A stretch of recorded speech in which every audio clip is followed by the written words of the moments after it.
Coming up on Relatables. I think this is one you're probably still going to agree on. Okay. But I think this is definitely a hill I'm willing to die on is guys know how to be good partners, but consciously choose not to. I think I'm with you on this one. Jake and Artie, the Relatables party.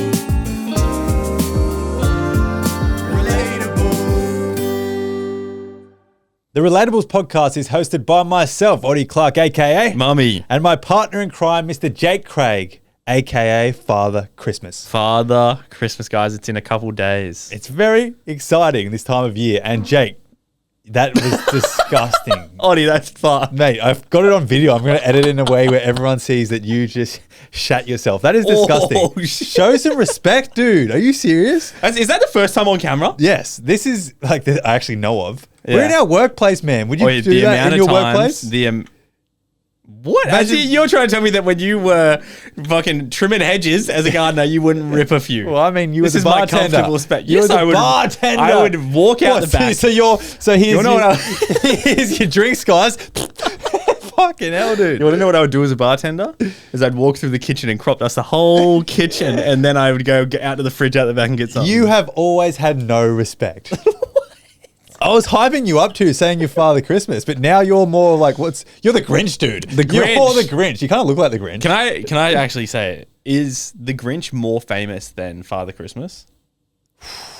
That's a good question, no? It is a good question. I don't think so, but like it's got to be up there. Whoville and shit. He's the most famous as like the opposite of Santa. Yeah. Did you see Jim Carrey's coming out of retirement apparently because he needs money?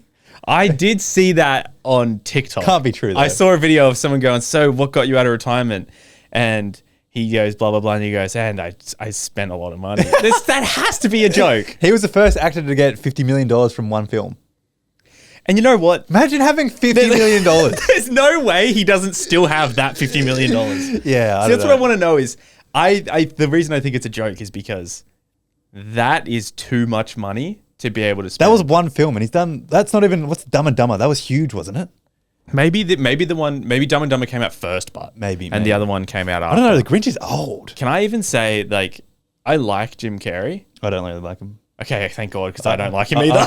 No, he's mad jarring. I think he's a perfect person for the Grinch, but like watching him normally, I don't find him funny. I was expecting you to be a fan, so I was just going to be like, he's all right. So, but I actually don't really like him that much. I just don't find him But funny. I don't find him funny, but I'm sure he's talented. I think he's very talented. Yeah, Like, yeah. the contortions of the face and the comedy, yes. He was like the first to do that in the He's movies. very talented, but are any of his roles $50 million worth of, like, I don't know. talent? Oh, what about Not Dwayne to take it Johnson away. in the red one? We spoke about that, didn't And we? Yeah, and he got like how He got much? $50 million for Red One, and it cost $350 to make. Why is man still doing movies? But surely he's like cheering. If I had 50 mil, I'd be like, I'm out of the game.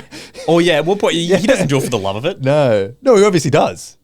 Oh wait, yeah, he's not doing it for the money. I He's doing it for swear the love. Moana made like equivalent the same amount too. They actually did good though. Nah, I would say he's got to still be doing it for the money because like that What's role he he gotta doesn't pay love. for? He doesn't love that The role. world? He doesn't love that role. Moana?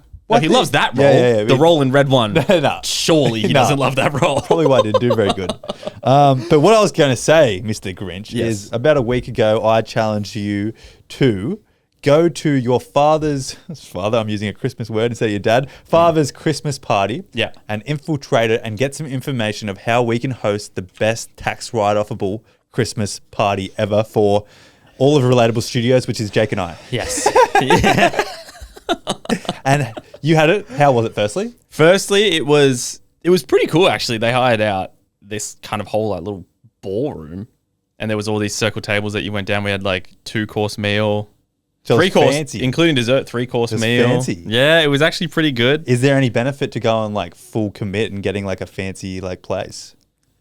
If you've got the money, I would say yes, right? But these motherfuckers spent like money, I think, because it was my dad's last one. Oh, they went all out for that. And the guy so my dad and he had a business partner and they owned the company together, but the business partner it basically is buying my dad's half off him because Yeah. he's not ready to finish work. Big construction company. Yeah. And so it's not his last Christmas party, but they threw a big one for my dad because he's obviously there from the nice. start, which is nice. Yeah. A couple of things I learned. My dad's business partner very boring person. I've known him since I was born. Yeah. And I've like had plenty of conversations with him, and I was like, yeah, he's just a normal guy. Yeah. Got up to do a speech. This is my dad's last Christmas party, and this is probably like the last big one they're going to have until he retires. You Your know? dad's also just a chill guy. Oh yeah. You can take the piss and have some fun.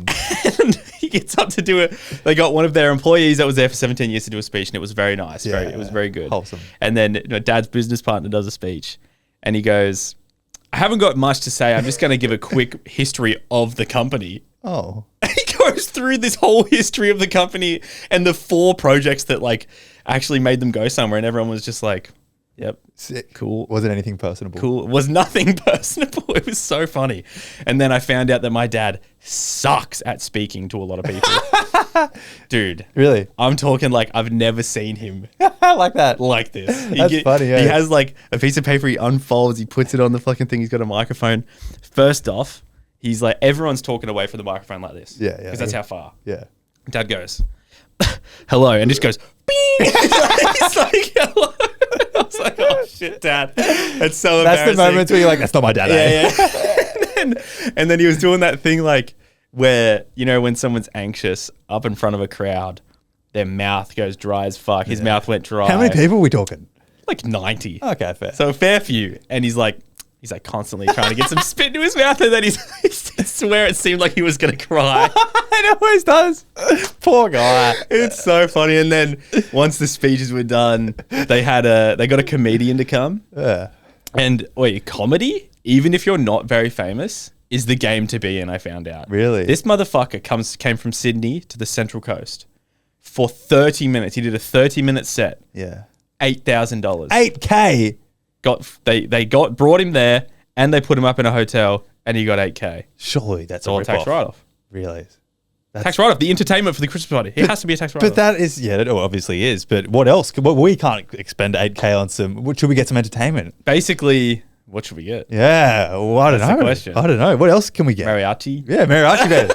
Yeah, that'd be cool. Relatables Christmas party. He did make a joke as soon as he came on about like, he was like, yeah, everybody welcome to the Christmas party, you know, blah, blah, says the 2 owners' names. And then he's like, welcome to the biggest fucking tax write-off of the year. He did say that. Everyone laughed. Let's go. Yeah, so I was kind of like, confirmed. So right now we have a tax write-offable GYG dinner. Oh yeah, 100%. Yeah, if this is our Christmas party, like Yeah. proper, we are claiming it is.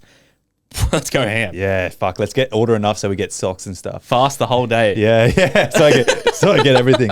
So we got that. That's a tax write-off. Yeah. And what's the line on? Did you figure out if we buy some stuff whilst we're on the Christmas party? Okay. Is that a tax write-off? We get to do something that we very much enjoy. Yeah. Well, you very much enjoy, and I think it's hilarious, is lowball people on Facebook Marketplace. And I believe anything purchased during Christmas party hours can be classed as a tax write-off because... Entertainment. Yes! Shit, what do I want? We do need a new camera for the studio, but maybe I'm thinking like... But that's a tax write-off anyway. Yeah, true. What's not tax write-offable? something cool. What do Yeah. I want that's cool? I got to think about it, eh? I want some cool stuff. I don't know. That's so much to think about. That's a lot of pressure. I agree. What's our budget? Fuck, there isn't a budget on Christmas, mate. There's Santa Christmas. There's Santa Christmas. Is that his name? Does Santa Christmas? What's his... Oh, yeah. What? So Father Christmas. Father Christmas. Santa Claus. Santa Claus. I don't know what. Oh, I don't know where I got Christmas from. I'm like, where's his last name at? Santa Claus doesn't have a budget, does he? So neither do we. I doubt it. So What do you reckon he pays the elves in? Nothing. They're like slaves. My favorite. So it's going to setup's going to look. We're going to have a Christmas special on the podcast. That's also a tax write-off in itself. Wait, yeah, recording an episode of a podcast, whatever we do during the episode, because it's for entertainment purposes and that's how we make our money, it's a tax write-off. Should we make it the most expensive episode ever? So it's got to be like over like $500. Yeah, let's do it. Must be nice. Oh, shit. Yeah. What do we... Yeah, let's fucking do I something. don't know. Anyone comment some good ideas we can Let's tax just write start off. calling people. You get $100. You get $100. Let's send us your bank details. I wish we had that much money. I wish we could do like I don't know, some famous person just handing out money. Oh, that would be sick. But I'm excited, yeah. I don't know. Something about this Christmas has really made me excited. Something about being with a partner. Girls make Christmas so exciting. Yeah. And then the fact that we can tax write off all these things with our first ever Christmas party. This is our third year of operation technically, or second and a half? This is it. We're through. No, we're into our third year, I believe. Yeah. So June next year is like 3-year mark ended, and we're going into year 4. took us 3 years to get a Christmas party. And when would you say the relationship that guy and your dad had at the company he owned was equivalent to us, you and I? No. Oh, damn. So no, not quite.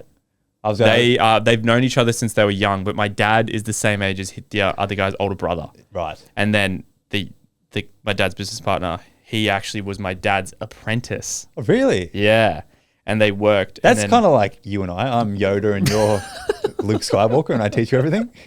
That's quite the same. All right, well, we're on track. Let's see how we go then, because they went, Dad worked for himself, and then he had his business partner as his apprentice, so he worked for Dad. Yoda and then they went Luke, to a different company where one of them, my dad's business partner, I believe, was on the tools on job sites, and my dad was a project manager. And then they said to each other, like, they were like, well, fuck this. Like, if we did this ourselves, we could make so much more money. And so they took the leap and went and did it themselves. Yeah, right. So right now we're at the stage of took the leap of faith.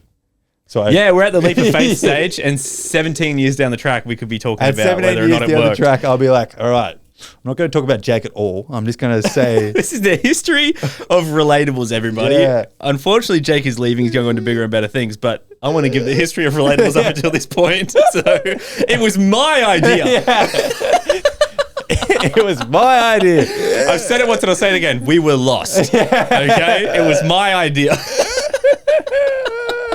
Well, I'm excited for our Christmas party. That's my whole thing is whenever anybody asks, like, what got you guys to do it? I'm always like, his idea. And then I let Ollie explain it. Literally. I've told the story that many times. It changes a bit when I can be bothered to tell it.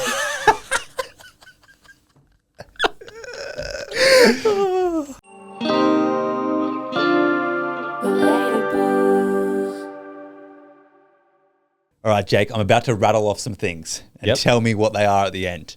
Mount Everest, K9, Kosciuszko, Uluru. Tall peaks? Really big hills. They are very large hills. Some may say mountains. Yeah. Some may say they are a mountain. What's the difference between a mountain and a hill? But when they were thinking of a thing of like, when they looked at a hill and they said, that's a hill.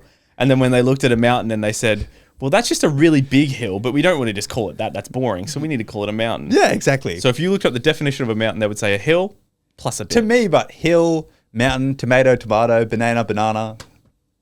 Banana. Yeah. Never, ever, ever have I heard somebody add that to that reference. It's always tomato, potato. Banana. Not banana. Banana. Maybe I said it weird the first time. If anybody has ever pronounced banana, I love you. David. Let the people who can't talk properly pronounce things how they want to talk.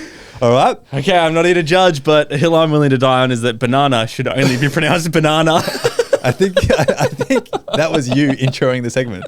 So what those hills are hills we're willing to die on. Yes. We have found out on the podcast that me and Jake are very agreeable, open-minded, willing to see other perspectives. Yeah. So we thought it's time to put our foot down and die on a couple hills with a few things we really believe. Yeah, what's a couple of things that each of us believe that we know our mind will never, ever be changed on? Yeah. And I tried to go something where like I could say the classic things that me and Jake obviously agree on. Yes. But I tried to go a little bit different. So Jake's like, oh, no, maybe not. Yeah. I've tried to do ones that I think you're going to be like, I fully disagree. Really? Yeah. I tried to, but I'm like, we like the same person. I was like, it's a bit hard. I have two that I have very, very much like geared towards you to be like, because I know we're the opposite on it. Shit. Well, do you want to start with the one we are very, very agreeable on? Yeah. So the hill that we are willing to die on is that girls and guys cannot be best friends. Emphasis on best friends. We believe they can be friends, but not best friends. I was going to say one that was too toxic, but I'm going to say it anyway. It was a hill I was willing to die on. Maybe I'll die halfway up the hill because I could change my mind a little bit. Yeah. Is that most guy friends just want to sleep with their girl best friends? Yo, that's a hill I'm willing to have a nap on. That's a hill that I'm willing to have an extended coma on. Yeah, I might get like halfway up and be like, oh, I'm pretty happy here. Okay. Yes. Do you want me to start on hills I'm willing to die on? Yes. Okay. My first hill I'm dying on is There's a difference between hanging out and quality time. Ooh. Hanging out and quality time. I think, With, like, say, a girlfriend? yeah, partner. I really think quality time has to be like said rather than just hanging out is quality time. And I'm willing to die on that hill. Really? Like you have to put effort into hanging out. You can't just be like watching a movie like one afternoon. That's not quality time to me. Oh, so you think watching a movie and hanging out is not quality time? No. To me, that's quality time. I told ya. What? I don't reckon that's quality time. But what's quality time to you? Like putting in the effort to do something together. If you say like, hey, do you want to go for a walk at 3 o'clock? Quality time. You want to go for a date with me? Quality time. Wow. You have to plan it. I don't think hanging out, like, because you wouldn't plan, or you want to watch TV at 6 o'clock with your girlfriend. Nah, you wouldn't plan It just that. happens. I don't think that's quality time. I think that's just hanging out. Yeah. Look, I mean, it is hanging out, but to me, It's not quality, those small mundane things are the quality time. Like before bed, I think that like, or say even just like, say you've been to the beach. Well, right? another example is driving. I don't think like sitting and talking whilst driving, to me, that's not quality time. No, Is that quality time to you? I love all that shit. I love it still. I think that's quality but time. I don't think that's quality time, no.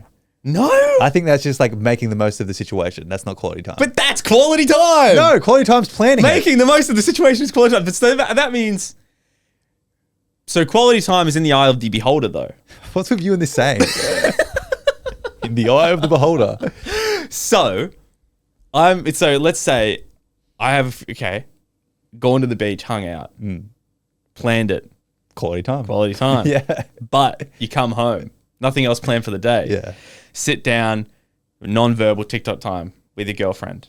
That is not quality time, no. Sending each other TikToks. That's hanging out. Quality time. No, it's not. I feel like that's a cop-out, a little bit of a cop-out. I do like it still, but I think it's on a different scale. Like my quality time is pre-planned stuff where you put effort in and you're both there consciously to make the best like social situation for each other. And that's like a 10 out of 10. Whereas these other things where you're just doing things together, which is hanging out, is like a 7 out of 10. Right, okay. I was just about to say, I'm not agreeing, by the way, guys. I'm not agreeing. My hill I'm willing to die on is the opposite, is that they are the same thing, but all of it's quality time, but maybe I will admit sometime is quality time and sometime it's just quality time. I'm not agreeing. You're The coming word on, hangout doesn't even come out of my mouth. you're about to come on my hill, mate. There's space on that hill. Okay, look. I will say I'm not agreeing, so that is one we haven't agreed on. Okay, Because that is a hill you're willing to die At least on. I hit first time. Yeah. Okay. A hill that I am willing to die on is, for maximum effect, toilet paper should be folded Ooh. and not scrunched. Oh. See, so when was the last time you scrunched? Never have, never will. There's my problem. Okay. You've never tried it. So how do you know it doesn't have maximum effect in your terminology, mate? Because of my logical brain. No. So before you die on this hill, Yeah. you're probably going to take 3 more shits today. Maybe. Scrunch Fast metabolism goals. Scrunch one of them for me, and I guarantee that the sensation of you pushing the toilet paper against your bum will have the same effect as folding it. I think that what happened in evolution Evolution, eh? what happened in evolution before humans even conceived the thought of paper to wipe the shit out of their ass, evolution had a subtle foreshadowing of knowing that one day it will happen. So they made our finger and our butt, like they made our finger the perfect key to our crack for a piece for a couple of slips of toilet paper to be the perfect fit to wipe it out. No, I agree with that statement. There you go. But I think You've woken up on my hill. No. I agree with the key to the ass crack statement. But I think that the scrunch method has the exact same effectiveness as folding. Oh. So I'm saying, go shit, Don't fold it. Just pick it up normally, and it sort of folds itself. How Like, many- I don't scrunch it like a piece of paper you throw in the rubbish bin. Okay. Like, it sort of So folds. like you don't scrunch it into a ball and then wipe a ball Like, through. you just rip it off, and wherever it lands, it lands. That is so fast and loose. I've never heard anything like it. That's Give it a go. insane. Give it a go. So maybe document the experience. I mate. actually think I might. Make a TikTok of mummy and daddy. Fuck it. I actually might have to, because, okay, that was my next question was going to be how many squares of toilet paper? Whatever I feel like. What do you mean? Like one time it could be 5 and one time it could be 7. Yeah. It's never one. Like, it's normally more than Oh, no, three. you go, yeah. I always that makes sense. cover my. I've never like got it on my hands or anything like that. No. Okay. It's effective, But man, like, duh. how many Here- fingers? here's a how many question. fingers are gripping? Oh, I don't know. I'd have to do it like 4. Right. Here's a question for you, which I think answers the question for you. Do I smell like shit? Do I smell like shit? No, but you're saying my method's worse. I'm not saying yours is worse. I think it's equal. I think that To answer my question, I don't. Okay, no, you don't smell like shit. And I'm not a scented man. You know, okay, you don't smell like shit, but what I will say is you could have shit in your pants right now and your undies and the second layer of pants is masking it. I don't think so, hey. Anyway, all right, another one we disagree on. That's a good one. I reckon you got to test the theory, though. And come back to me and see if you still agree. The thought of Just make- scrunching and not folding makes me cringe. Just have a shower after if you really feel that dirty. I'll just fold after. yeah. Give it a safety wipe. Do the first one. Okay, my next hill I'm willing to die on is, I think this is one you're probably still going to agree on. Okay. But I think that's this all right. is definitely a hill I'm willing to die on is, guys know how to be good partners, but consciously choose not to. I think I'm with you on this one. I thought you would, but I thought it was a good hill that I'm willing to die on that I could not say it. Yeah, no, that's a good one. That's a hill. I know I'm willing to die on that hill with you. I really, really think they know what it takes to have a good date, be a good partner, put in the effort, but they consciously choose the minimalistic approach. Yep. And they're just like, nah, can't be bothered. I also agree. That's a hill I'm willing to die on. I think that every human knows how to fundamentally treat another human. Yeah. Like, I know how to treat you with respect, but I know how to treat Beth like a girlfriend. Yeah. Yeah. Like, I know that I treat her differently than I treat you, if that makes sense. Yeah. And I think every single man knows how to treat a girl properly. Yeah. Like she should be treated, but they consciously make the effort and have the thought of, I can't be bothered. Yeah. Or I don't want to. And honestly, like, it probably goes the other way too. Like, it is, I feel as though just like the vibe I get, I'd say there hasn't been any, this probably has been surveys done, but I feel like it's pretty obvious that guys are like, it's more common for a guy to treat a girl shitty than a girl to treat a guy shitty. But if a girl is treating a guy shitty, she also knows how to not treat him shitty. Oh yeah, well, I was talking to my girlfriend about this question last night, and one of the hills she was willing to die on, which goes off that, is there's a difference between self-awareness and making a change. Mm-hmm. So a lot of people will be self-aware and say like, what's wrong with me, or realize why they're not getting the right partner.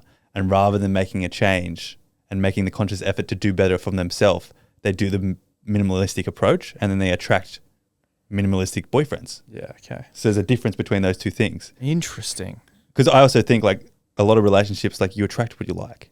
Yeah. Like exactly the same. And you might be like, this might be a bit of a harsh reality maybe, but so a lot of the time, sometimes you're unlucky and you do just attract a bad partner. But a lot of the time you are also not putting in the effort as well. Oh, yeah. Yep. So a lot of people will be like, oh, my boyfriend doesn't do this, boyfriend doesn't do that, la, la, la, or my girlfriend doesn't do this, girlfriend doesn't do that. And they're like, oh, what do you do? And they're like, oh, nothing. Like, what do you mean? What do you do then? Fair. Yeah. I'm sure that is a reason for it. And then the thing that sucks is then when there is the person that's like, you know, my boyfriend doesn't do this, and I feel as though I've been doing all this thing, everything for them. It's like people will still be like, oh yeah, but like, what are you doing for them? Yeah. And so then it's like, to them, it's like normal. It almost becomes normal for someone to not do anything for them. Yeah, and I'm not invalidating people who do a lot and their partner does nothing, but it's a very individualized relationship, but that is a lot of the time both of you are doing nothing. Yeah, that's a good point. That's actually a good point. So that was Cassie that thought of that one. Yeah. Shit, yeah. I was going to steal it, but I decided against it. Yeah, you got to give it credit. Give credit where credit's due. Okay. I've got one that I've got two more. I think I've got one that you're not going to agree with and one that you're going to agree with. I think I'm going to go not agree. Okay. A hill I'm willing to die on. I think that it should go in this order, okay? Mattress, fitted sheet, duvet. You know where to like hit me in a little spot that None of that pisses me off. None of that little fucking flimsy sheet that's in between you and the duvet that gets you all knotted up. Just a duvet. See. Here's my problem, Jake. So you have a duvet, a doona, whatever you want to call it. Doona, duvet. I chose duvet. I feel that was more, yeah. How often do you change that duvet cover? Currently, Never. I reckon Never. once a month. Bullshit. No, I do once a month. You change your sheets like 100% once a month. Once a month. You change your fitted sheet like once a month. There's no way you're changing the doona with it. No, I just, when I say change my sheets, in the day where I'm like, oh, I better do it today, is like I take pillowcase off, both pillowcases, fitted sheet, and the doona cover off, and I put them all in. Okay. So they're all like the same set. Okay. I never mix up a set. I'll say that's one of the perks of you having a girlfriend. I Yeah? swear you never did that when we lived together, ever. I only Oh, ever it saw was probably a once every 3 month affair. But what I was going to say, Technically, I'm 200% better. I know that you're all about cleanliness. What about you're in your bed for 8 hours and you think, oh, you're so clean because you had a shower You before. shower before you go to bed. Mate, you're sweating. You're doing like, who knows? You're farting knowing you. You're doing all these dirty things in your sleep, dribbling everywhere. And then this sheet covers your duvet and protects it. So it's in between you and the duvet. So it's a protection of cleanliness level. That's why I have it. And on top of it, I'm changing your mind. And on top of it, we're in summer in Australia right now. You can't have a duvet on you, mate. It's too hot. And I like to be covered. I don't just like to sleep with nothing on me. So a little sheet over my legs is really nice. Makes me feel nice and cozy. See, valid. Why do you think the fancy hotels also have another sheet? So they don't have to constantly clean the duvet. Yeah. And rich people like them. Which I know you want to be. Okay. I will say the logic has got me. Yeah. Okay. The logic has got At this point, you might as well be wiping your ass with fucking jagged toilet paper. I will point out that the logic of that argument is you can't argue when you bring cleanliness into it, okay? Yes. Where I stand is not on the cleanliness. It's on the comfort and how annoying that fucking middle sheet is. So I'm still willing to die on my hill, but I'm also willing to accept that your argument's better than mine. Great. Well, I win. Also, it's not that much. It takes like, what, 2 more minutes to put the extra sheet on? It's not even that.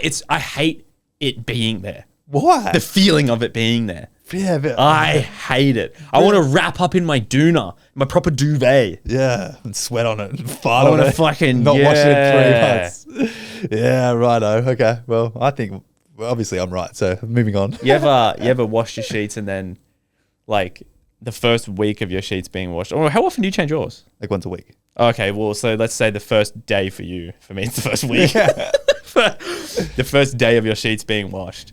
Will you try and not fart as much? And then when you know when they're going to be changed soon, will you just let it rip? I don't really fart, eh? That's such a lie! We've got you on camera at the start of That is this. such a fucking lie. Unlucky, man. Unlucky. I'm going to have to make it my life's mission to catch you out. That's something you'd put a lot of effort into. You're never going to catch me out because I don't fart. You know what? I would put a lot of effort into that because that's something I think is good. That's what you That is worth effort. You think my farts are good? Thanks, man. I think that proving that you fart way more than I do I is don't. worth the effort. You fart way more than I do. Especially with, my diet's really good at the moment. So yours is like... Your bloody- diet being good should make your farts more frequent. I've got more fiber, mate. I'm just... That means more farting. No, it means like better... Why do we keep coming back to shits? Like my shits are really like strong and firm. A couple ghost wipes. Yeah, exactly, Love mate. that. Exactly. The fiber's up. My last hill I'm willing to die on is... Okay, this is very left field from me, Okay. but let me explain. Toxic traits are attractive. Whoa, what? And hear me out. Give me a trait. Top of my head, like playing hard to get. Or like not replying very quickly. Yes, I will agree that makes you want them more. Yeah. So toxic traits are very attractive, but it's sort of like learning how to disassociate from those toxic traits and still find other things attractive. Yep. But I'm willing to die on the hill that all those toxic things that you do on the talking stage and that I don't agree on and everything like that, I'm not an advocate for, are attractive. Okay. I hear you. Damn. So do you think it could make someone that's not, that you say you weren't fully attracted to at the start, and then they start treating you with their little tactics of toxic traits, that you then find them more attractive? I think so. It's also like a subconscious. Like a lot of people will be talking to someone and like you don't want it to happen, but there's something so, I don't even know, something that you can't have or something that doesn't feel right makes you want it more. And it's attractive and I don't agree with it, but it's something that I do believe is attractive. Eagerness. So it's also like making it relatable for like people who do it or like have experienced it and they think, oh, why do I like this? Or why? It's like the chase. Yeah. Or like, why do I always like toxic guys? Or why do I always like toxic girls? It's attractive. It's because it works. Yes, it is attractive. That's why people do it. And I do agree with that. And I'm not an advocate for it. And I don't do it myself, but I understand why it's attractive. Yeah, look, I actually can't argue with that. Yeah. So that's definitely a hill I'm willing to, take a few It's not really bullets a on. hill. That one's more of like a mound. That's a mound I'm willing to, Yeah. have a picnic on or Yeah, something. yeah. All right, last one. I think you'll agree with this. All right. Now, hill I'm willing to die on. You and I are guilty of this in the past, but not anymore, I'll say. Okay. Skinny jeans on men have no place in this world. I am dying on the top of that hill with a little flag, with a little relatables thing going like this. I am bringing my own cross with an RIP to the very top of a mountain for that one. I'll tell you what. This is calling out to any guys out there. Even you're talking long skinny jeans? Yeah. Even the shorts jeans that have like the rips in them that every 18-year-old wore who's born in the 2000s. Oh, They're still rocking about here and there. I know. And like if you're wearing one of them, I think it's time to send them to the Vinnies and Vincent de Paul's. No, don't the even charity send them shop. to Vinnies, mate. They can make something out of the... Poor Vinnies. They can make something out of the... They could cut the fabric up Yeah. and maybe make them into something different. out of the jeans material. Like they can The denim. Yeah, the denim. They make like chairs and stuff out of them. I I think. hate seeing it, I can't, like... It also emphasizes that like 90% of males' legs are just like straight and have no muscle on They have them. no shape or anything. Yeah, they have no shape. And it's just like it's not don't- flattering. Yeah, I don't know when it was, but yeah, I remember buying a pair of baggy pants and just being like, this makes so much more sense. Yeah, I know. Why did we wear skinny jeans? I have no idea. It's also like look at the evolution of fashion. Yeah. But the thing about it also is like, you could probably find a photo from 2020. Mate, there's still guys rocking them. You go to a festival and still like 50% of the dudes are rocking them. They haven't evolved. There's a good like sign to pick up if guys like got a little bit of fashion sense or like are cool. Like if they're still rocking those skinny jeans, let's just roast the fuck out of anyone with skinny jeans. But that's relatable. I'm sure there's an equivalent of girls. Like we don't know what girls used to wear like 5 years ago, but I'm sure there's like, what about those choker necklaces? Is that a thing like equivalent? That went crazy for a while. Is that like in or is that the equivalent of jeans? Like, because you don't see girls wearing them anymore. No. Maybe give us the equivalent of what skinny jeans are for girls now. I would actually love to know that. Like, what's a hill you're willing to die on of what doesn't belong in the female fashion world? Yeah. Because skinny jeans on men do not belong at all. Yeah, I'm trying to think. Yeah, off the top of my head, I don't know. Other than that choker necklace, I got nothing. Yeah, neither. I actually can't think of anything. Like, because skinny jeans on girls, I think, has a place in the world. And then also baggy jeans on girls has a place in the world. They're just so beautiful. That's why. They can wear anything, mate. Pull anything off. Yeah, pull anything off.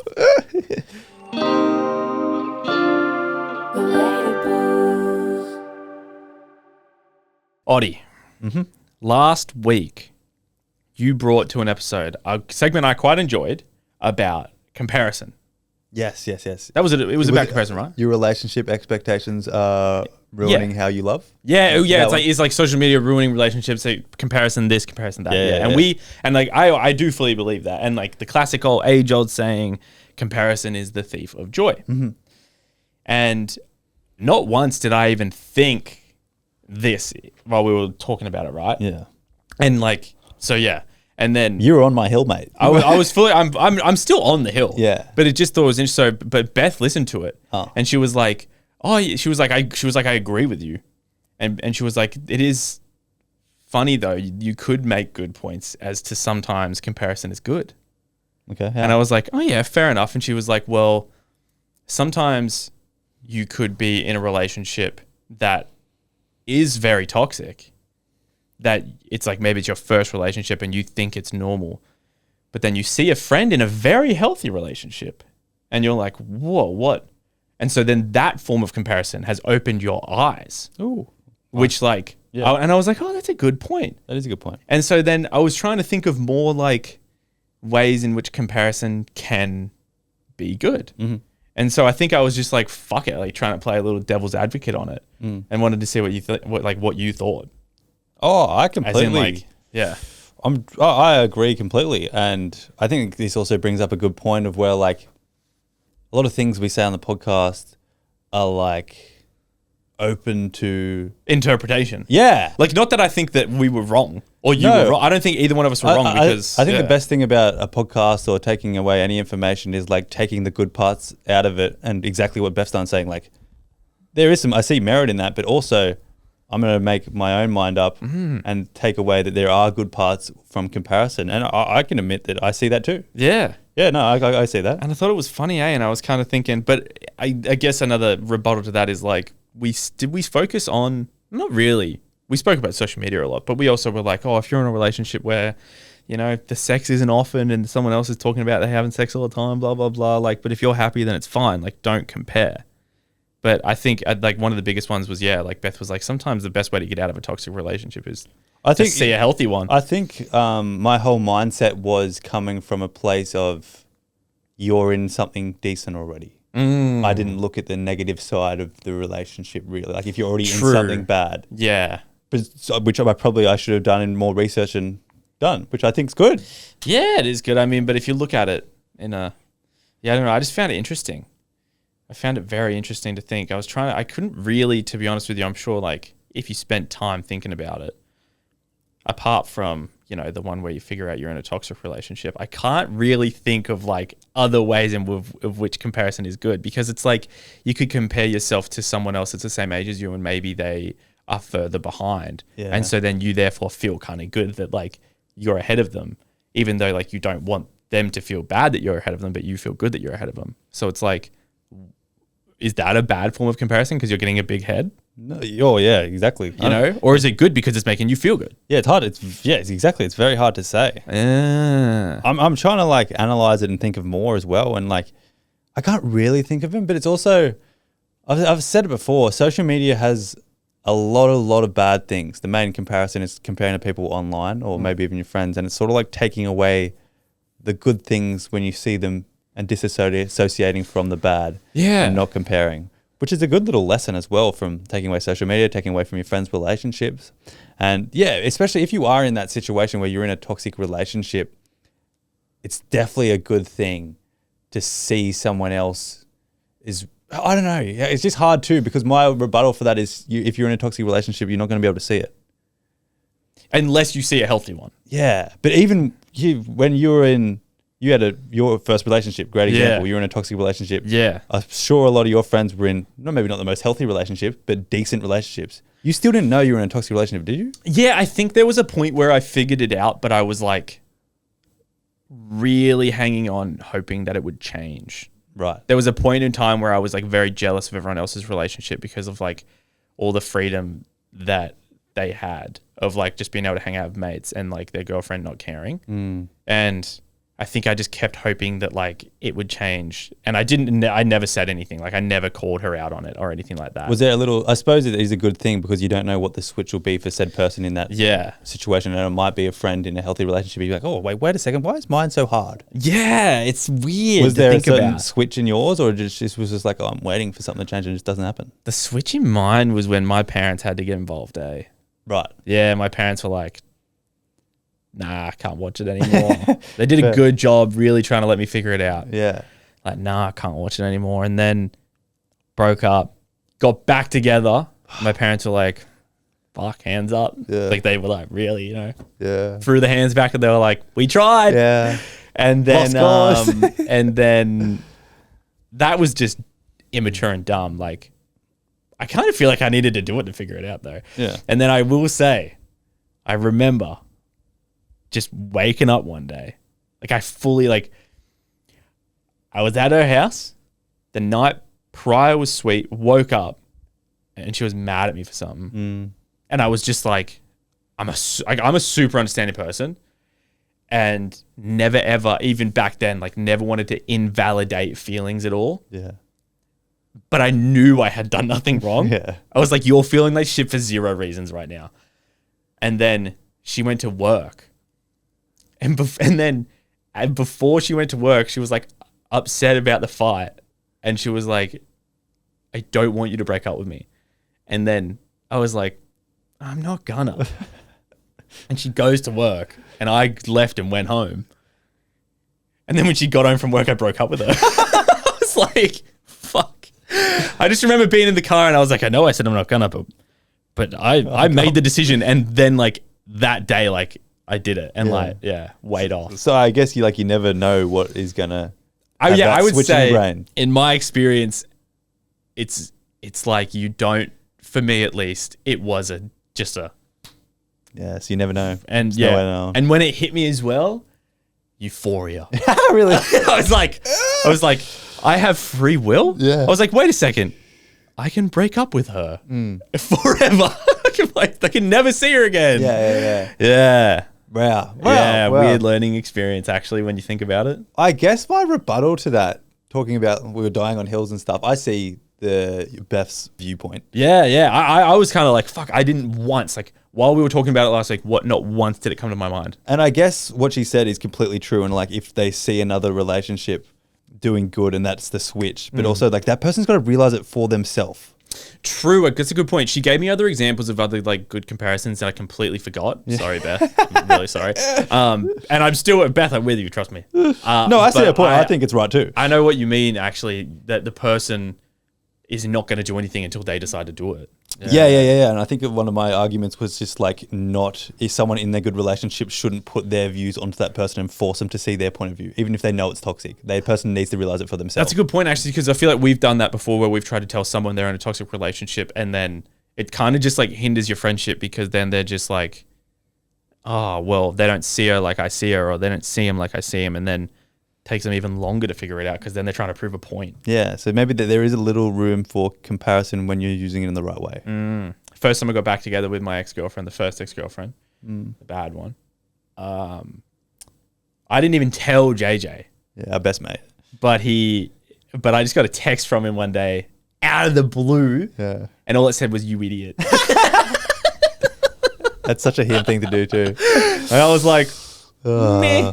Well, everybody. Unfortunately, that is the end of the episode. Yeah, that sucks. Sucks to be you guys. But sucks to be us too. Tell you what doesn't suck. What? This Wednesday, so in 2 days, if you're listening on the day this comes out, we are going to have our Christmas party. Yeah, we'll have a bit in there of us having our Christmas party. Yeah, so come in, join. We're just going to have some fun, reflect on the year. I'm going to do a big PowerPoint of the past 2.5 years of our journey. History of the Relatables. These are the brand deals that gave us the most money. This is the episode that did the best. Here's the places we went to. Places we went to could be a good fucking thing to talk about. But otherwise, we love you. 5-star, join Patreon. New year, there's big things coming, so stick around. We love you. Love ya.